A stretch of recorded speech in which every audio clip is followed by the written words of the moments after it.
Ever stood in an empty room and felt you weren't alone? Psychic investigator Andy Matthews has. There's something that's happened in the past in this area. And he's not alone. There's something going on here. I can sense them all around me. I was born on Halloween, just before midnight, and I am the seventh daughter of a seventh daughter. Something's down there. An 800-year-old castle in a once thriving port. Times have moved on, but according to those who live here now, the spirits of a once desolate past still remain. It was right in my ear and it got loud, the room like echoed with it. It was really loud. The kind of results we were looking for is hard evidence. What the hell? There's something banging around somewhere. Something banging around. They believe. The question is, do you?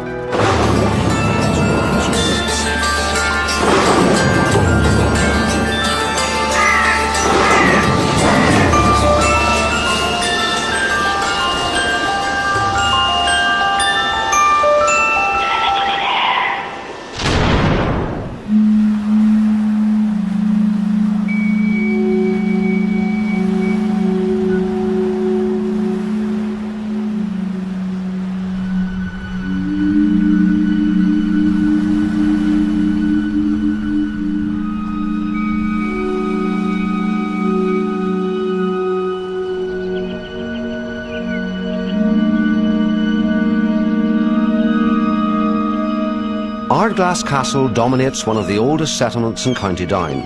A major port that experienced both prosperity and plague in the 19th century, it's quiet now, but not entirely undisturbed.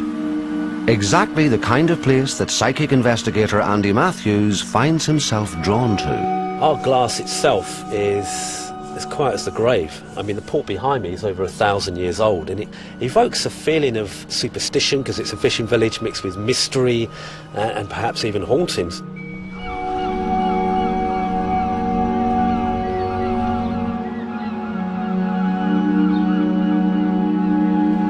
I'm used to kind of going to one location where hauntings and ghosts have been reported, but with this place, it's an entire town. You've got over 6 castles here.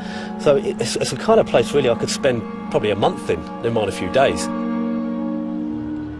To learn more about the castle and the port, Andy has arranged to meet locals George Rice, Sean Johnson and Ronan Fitzsimons in the village pub. Ronan, your family's been here for 4 generations. You must know a lot about the history. Well, I have a few bits and pieces about it. It was a big fishing port, of course, at that time. And even this ledger, which dates back to my grandfather, will indicate the number of vessels they had in one day in the port. And like you're talking about 80, 90. So this port really would have been one of the most influential, This wouldn't port it? was here before Belfast. Yeah. Really? Yes. Yeah, the fact that it was tidal was the importance. They could get in at any state, high or low water. They could still get in. I take it there must have been a lot of tragedies over the years.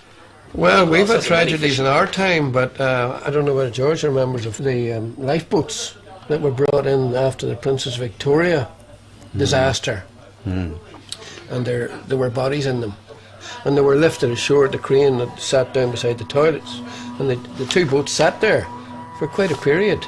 Until the end, the fishermen insisted that they be removed, because any time they were going back to the boats at night, they swore they could hear things from them. They weren't happy about it anyhow, so the boats had to be taken away and burnt. A fishing village like this, so must have been many fishermen that have lost their lives over the years, and that's borne out really with the tradition of ghosts and the belief in the afterlife, because it helps people get on. There's closure there if they believe that their loved ones have gone on to a better place, and that's really comforting. And I think in a village like this, that kind of tradition of ghosts and an everlasting life is something that's very, very prominent, I would imagine. The founding father of modern Ardglass was William Ogilvie, a Scot whose marriage to the widow of the Earl of Kildare in the late 1700s made him the local landlord. Along with a new pier, he built houses for the workers and a family seat in the old Norman ruins down by the sea. Ogilvie was the man really that formed what we see out there now. Over a length of time he modernised the port. At the same time he went down to what is now the golf club, and it was a ruin, and he began modernising it, and he stayed there. Do you think we're going to find anything down there? Oh, I think it's well worth looking at, There's certainly a lot of superstition about it. let's say that, to start you forward. After 4 generations, the landlord's family were on the brink of bankruptcy and put the village up for sale. The castle ended up as the local golf club. So, Sean, you were the club steward, yes. Club steward, that was it. So you were the last person, really, to live in Ardglass Castle. Now, That's it's correct. got a lot of ghostly stories attached to it. You must have one or two, surely.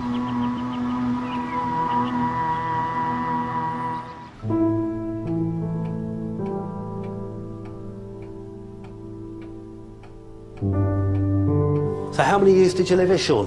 13 in all. Unlucky for some. No, there was 13 great years.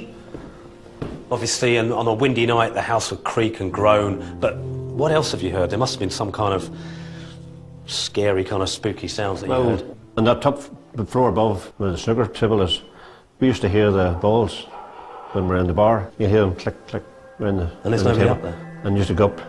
Nobody there. Do you mind if we go up and have a look? Yes. Yeah. No worries, no. Cheers.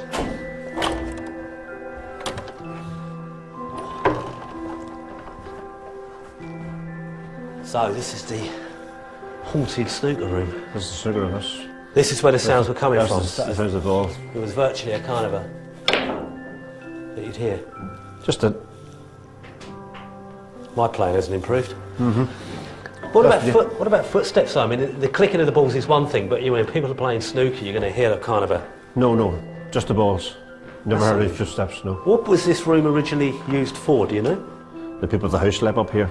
But there's probably no... children, maybe, if the young ones in the Children? family. Children, I would say, Good. Yeah, it's probably the sort of thing a child would do. I know mine would.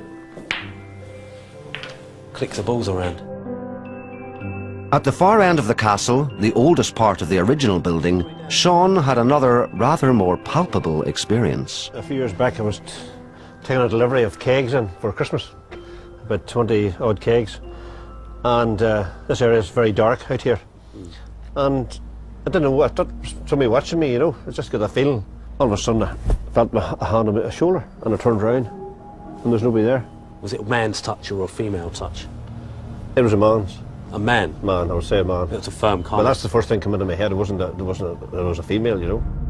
At the same end of the castle, staff member Shirley Hannah had a similarly unnerving encounter.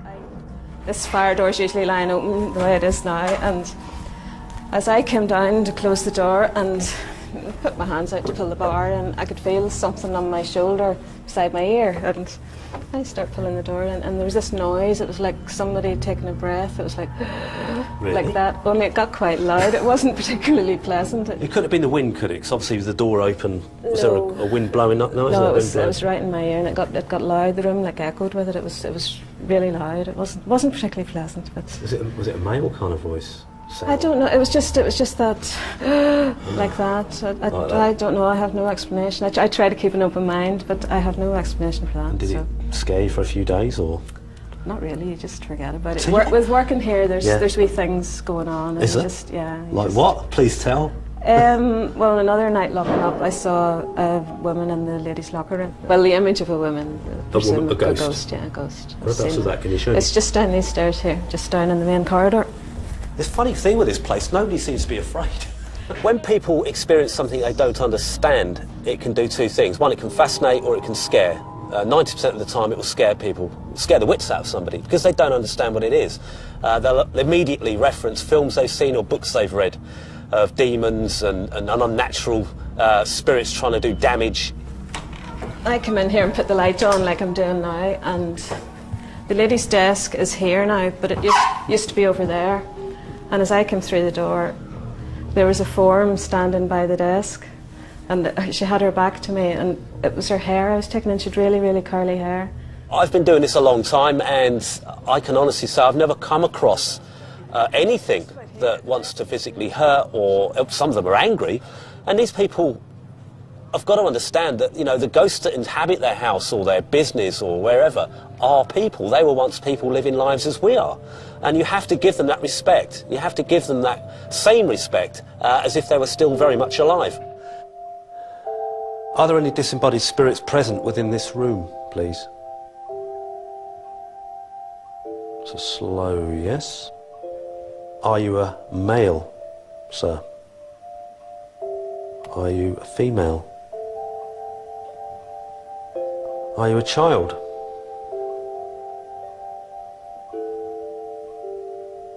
Are you a little boy? Each investigation is unique, whether it's a castle, a mansion house, a pub. It may have a similar ghost, you know, the obvious grey lady or a duke wandering the corridors, but they're all different. Each place has its own energy. While Andy continues his dowsing, medium Marion Goodfellow is approaching the village. Are you still here? No, gone. Gone. That's amazing. Strange. I expected to pick up the woman. Yes. Or at least the trace, the Yeah, energy trace, if she's been something. seen in here, but we'll pick up a little boy. There are stories of a child crying. I've heard a child crying in this corridor outside here. This reminds me of my childhood. It's a beautiful fishing village. I grew up in Grimsby in Lincolnshire, which was also a fishing town. And all the associated sadness, as well as happiness and joyous times. There's been terrible times for places like this, as there was for me when I was a child. I feel already an affinity with the place. As a psychic investigator, Andy aims to seek out spiritual energy. Yeah, there's something there. Something, not just the door, but along this whole... Marion, on the other hand, believes that same energy is drawn to her. It's that back wall. Let's see. Try again. Bang. Yep. Something's either happened here, or there's some kind of residual energy that remains here along this wall, but there's... I don't know what it is. There's something that's happened in the past in this area through this wall.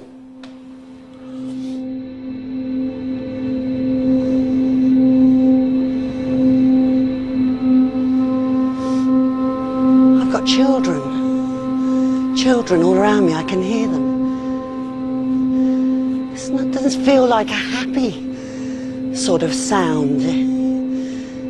It's not as if they're playing. It's like as if they're trying to get my attention. There's something going on here. I can sense them all around me.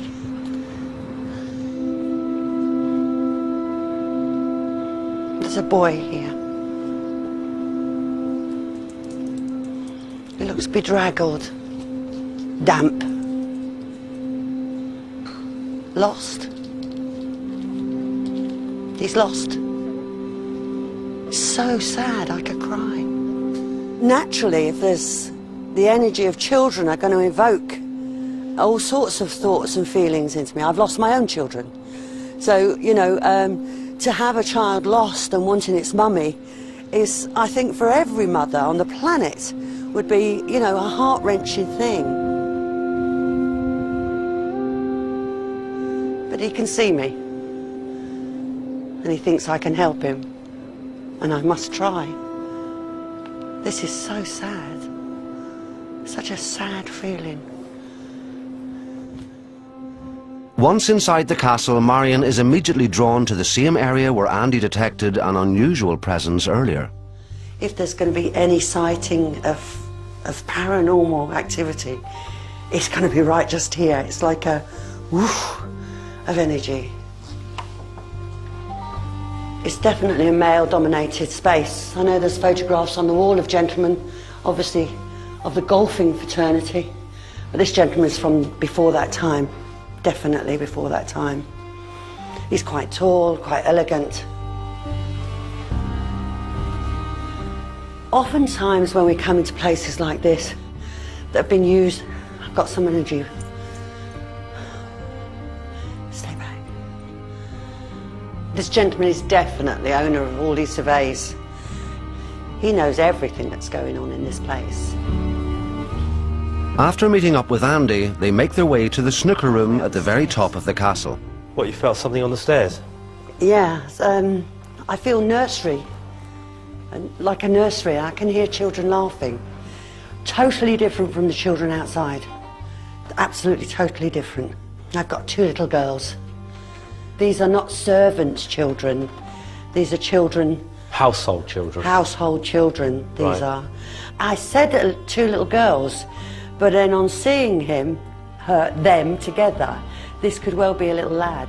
Definitely of the same family, they've got the same sort of, it's more like strawberry blonde hair. The staff downstairs late at night have heard these balls, the snooker balls, being ricocheted around the table, as if someone's up there playing with them, like kids would just... In this investigation, I want the PSI guys to monitor sound, especially up in the snooker room. Also the cries of a baby. If we can capture that here on audio, that is going to be absolutely amazing, because it's very, very rare that you can come across or record that kind of evidence.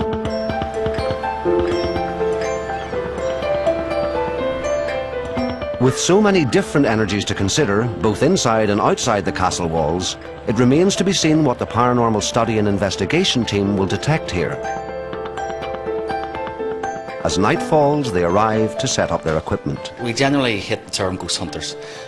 We don't feel it's descriptive of what the team actually do. What we do is actually we experiment, we investigate, we interview. So we come at the whole subject of the paranormal from a completely sceptical and yet open mind. The people that work here have all reported different things. Some have reported feeling a hand on their shoulder, others have reported hearing a baby crying. We've got one of those again, so it's good if we get audio set up and obviously monitor that. We've got the snooker room, which is just through there, where the click of snooker balls have been heard late at night when nobody's been there. And Marion's been in there and she's sensed children, but I think it's worth setting up some controlled object tests in there, something that a child would play with. Because you just never know, you know, in the dead of night, once the house calms down, the staff have gone home, you know, things may come out to play. Okay. In theory, you do look for the cases like this, you know, buildings with such history, and you come with a lot of high expectations, but actually, as a research team, we have actually had a lot of results in just simple 2 up, 2 down houses. So it is easy to get carried away coming to a location like this, but that's all part of the fun, I suppose. We're going to hook this filter up to this CCTV camera, and there will be infrared light shining onto the table here, and if there's anything that is just beyond our vision capabilities, hopefully this will enhance it. I'm going to stick a condenser mic up here and monitor that from the base station, and if anything's picked up, we'll catch that as well. The activities that people are hearing in here would correspond with children's playing games. So I've got a few of my son's toys, little trains, and I'm going to set up a little toy train and see if a child will play with it. Having wired the castle for sound and vision, all the team can do now is wait.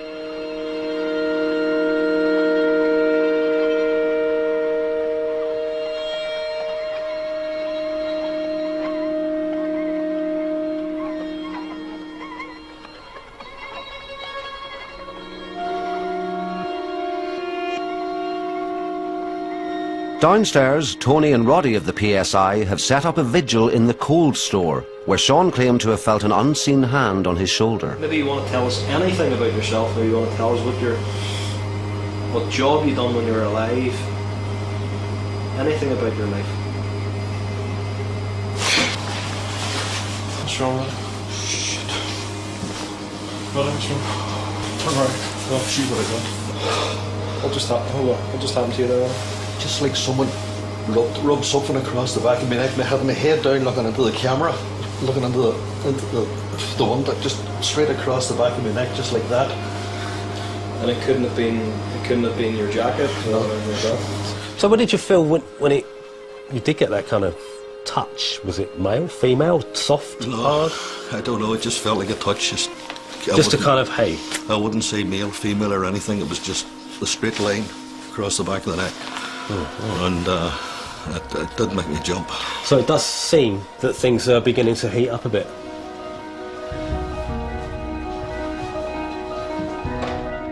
After Roddy's chilling encounter, the team decide to refocus their attention, moving cameras from the snooker room down to the ground floor. Darren, see in the archway where you are, if you want to move over to the far side. I would very much like to talk to. But still curious about the ghostly echo of children that he and Marion sensed upstairs, Andy returned to the snooker table alone. Fortunately, he remembered to bring a small voice recorder. on my own, started to play snooker and set this at the end of the table and press record. So I just walked around and being as natural as I could, which is the best way to get EVPs, I think, sometimes. And this is what I got. Listen very carefully, it's a whisper.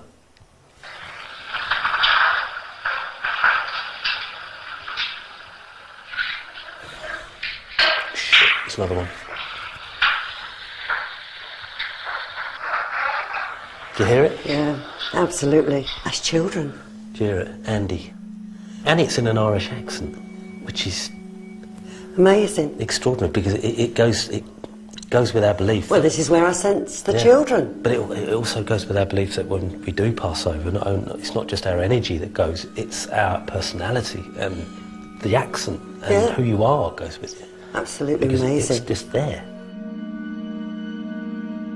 Andy wants the PSI team to apply some of their scientific skepticism to his recording. Right, lads, I've got this in the snooker room. I know what it says. I'm not going to say what it says. Just see what you guys think.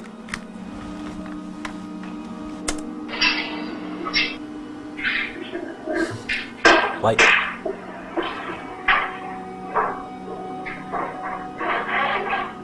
There it is again. That's brilliant. Huh? That's clear. That's brilliant. What do you think it says? I can definitely hear Lynn. You're Andy. You're Andy, you're picking. There's definitely Andy. The first word is debatable. But it's a Northern Ireland accent I'm picking up. How long did it take you to get this? 4 minutes. So we spend hours and hours on end. Sorry, guys. Doing everything that we can think of to try and capture. The only thing I can think of, and this sounds a performance. little bit way off, is because when I walked into the snooker room, I introduced myself to the room. You know, my name's Andy. I'm going to play snooker. The thing is he came in here, and this could have been anything. This could have said anything, you know. And the first thing we said was Andy. And here, look how solid that is compared to all the background noise. These are snooker balls being hit. But I mean, that's the most solid noise in the room. You know, that's something that was louder than the balls hitting each other. Can I hear it then? Logically, I should have heard that. Yeah. It's there. It's noise in the room, you know. Yeah. And it's obviously you're Andy. You're Andy. And the chances of us thinking that without knowing, there's no power of suggestion there, you know. No. It's 50 million words we could have thought that was.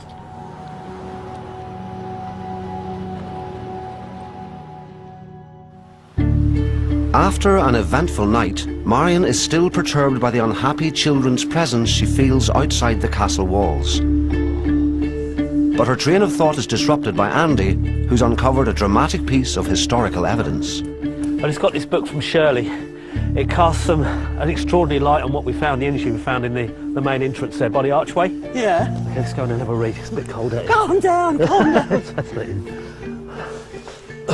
It's just through into this bit here. It's relevant to down here. When I first arrived, and I didn't tell you about this, within seconds of walking through that door, I got buzzed. I started to douse this area, nothing. That area, nothing. That area, nothing. Moved into this corner, bang, yes, yes, yes, yes. I couldn't work out what it was. I couldn't pick up anything at that time. Yeah. But what it says here, during the summer of 1927, I got this from Shirley, this morning, when internal alterations were being carried out in Ardglass Castle, two terrible but fascinating events occurred. While work was being done to construct the former men's locker room, which was here, Right. or is here, Yeah. a secret room was uncovered. In one corner of this strange room was the figure of a tall man, standing with his back to the wall, knees bent, head dropped forward, dressed in a long green cloak. Now you picked up a tall man. Oh my goodness. Regrettably, when the fresh air rushed into the room, the clothes and hair fell into dust, so it must have been there a hell of a long time. Yeah. About the same time, at the other end of the building, 3 former fireplaces were being removed. In the old walls, a coffin was found, and this old oak casket, when opened, revealed the body of a young male child, with the skull still having red hair. The strawberry blonde hair. Strawberry blonde hair. My God. I think the word is bingo. Yeah. Oh, it's fantastic. I have to let spirit guide me where the energy wants to go. You know, come and show me is what I'm saying in my mind all the time. Take me, where do you want me to go? Where do you want me to go? And it led me through here. But the energy, so I'm so amazed that the energy just behind here is exactly where I saw the tall gentleman. History may also offer an explanation for the melancholy spirits of children that Marion sensed outside the castle when she first arrived. In the 1830s, Britain and Ireland were ravaged by cholera. The plague, which killed hundreds of thousands across Europe, was carried along trade routes from India. Busy ports were the first and hardest hit. Inevitably, Ardglass was one of them. The infected were isolated in special camps, one of which was set up here outside the castle walls. I arrived here and immediately on entering the car park I was surrounded by children. It's almost as if they waited for me to arrive. There's something going on here. I can sense them all around me. I knew these children were in trouble. There was something to do with these children. And we've asked the historian, and it's clarified it all for us. He's told us that at one time in history, there used to be a barn, and in the early 1800s, all the children that had cholera were brought there, left there, in a sort of isolation ward, away from the rest of the town. But you can imagine what a child would feel, brought to this place perhaps by its mother or its father, left there, and then never to see them again. I'm going to try and corral all the energies that I can together, and I'm going to ask that, you know, their parents, their loved ones, grandmothers, brothers, sisters, anyone can come forward and collect all those that want to go. I can't force anybody to do anything, but I'm hoping with a lot of motherly love and the energy that Andy and I can move them on. I ask the mothers and fathers, brothers and sisters living beyond in the realms of light to come forward. Can you see your mummy or your daddy? Hold on tight. Into the light. Into the light. I think they've gone. All right. Try it. With the dowsers. Okay. Yeah, I'm fine. Are there any children here? Gone. All right. Oh, let it go now. Let it go. Come on. Let it go. It's been poisoning if I don't. Yeah, it has. It has. As soon as I arrived, their energy was all around me, and you know, and you try and do the rest of the work, and this is what I was meant to come here to do. This investigation has uniquely touched all of us, I think, while we've been here. Marion's laid more ghosts to rest than she's found. The boys themselves have all agreed for once on an EVP. There wasn't a great deal of debate. It was so clear, it was there. And for me personally, to hear my name being called out by what I believe was the ghost of a child has touched me. I feel quite honoured. So it's really been a fascinating, eye-opening time here in Ardglass. With the results of their investigation seemingly vindicated by history, Marion and Andy believe they brought some peace to the ghosts of Ardglass. The question is, do you?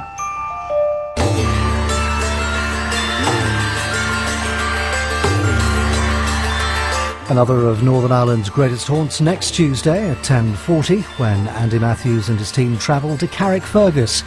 Coming up, Darkness Revisited with Bruce Springsteen. Imagine next.